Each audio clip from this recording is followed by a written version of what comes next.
Is Varys faster than light? How did he go back to Meeren from so fast? Can he teleport or what? Questions and trolls like this are trending on social medias. So let's analyze these scenes once again and break down the confusion. In one of the coolest scenes of season 6 finale, we see Olenna Tyrell negotiating with the Martells or the leaders of Dorne.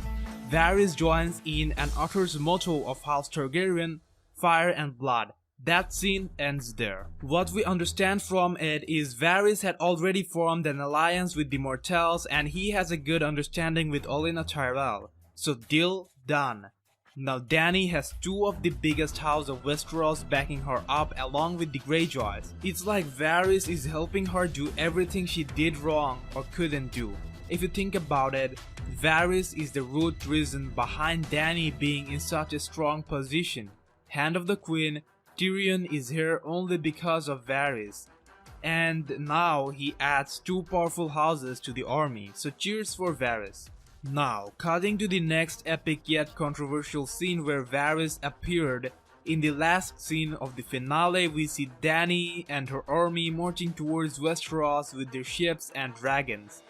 The CGI was just top notch, 10 out of 10 from the fan guy. On one of the ships, we saw Daenerys along with Tyrion, Grey Worm, Missandei and Varys. And this is where everyone goes insane. Reports have it people around the world are finding it hard to sleep just because of this confusion. What are they doing? Is this the start of the fall of Game of Thrones?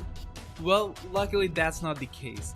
First thing first, from the information and hints we got from the last scene, it looks like Varys never traveled back to Meeren. Why would he? Just think about it. Why Varys along with the Martells and the Tyrells would travel halfway around the world to Meeren?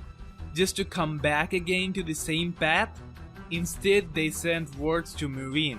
So Dany actually sailed towards Westeros, finalized alliance with Martells and Tyrells, and picked them up along with Varys.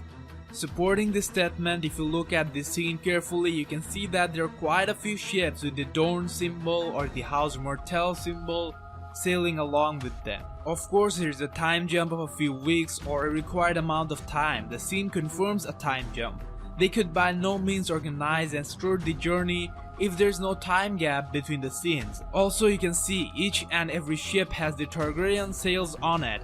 It would certainly take a huge amount of time to do that, so everything points out that there was certainly a time jump. Why would anyone disagree? And probably this is also the reason they put it as the last scene, so that people can clearly understand that Dany is sailing after a while. Just because the scene starts after the birth of the Mad Queen Cersei doesn't necessarily mean that the next scene is happening simultaneously. I would like to quote my buddy Martin here. A song of ice and fire is told through the eyes of the characters who are sometimes hundreds or even thousands of miles apart from one another. Some chapters cover a day, some only an hour, others might span a fortnight, a month, half a year. With such a structure, the narrative cannot be strictly sequential. Sometimes, important things are happening simultaneously, 1,000 leagues apart. So the verdict is there has surely been a time gap, probably of a few weeks, and it is very certain that Varys didn't travel back to Meeren but Dany came to Westeros. No matter how you put it, it can be logically described with the time jump. By the way, won't it be too early if Dany is this close to King's Landing in season 6? Well, I think Euron Greyjoy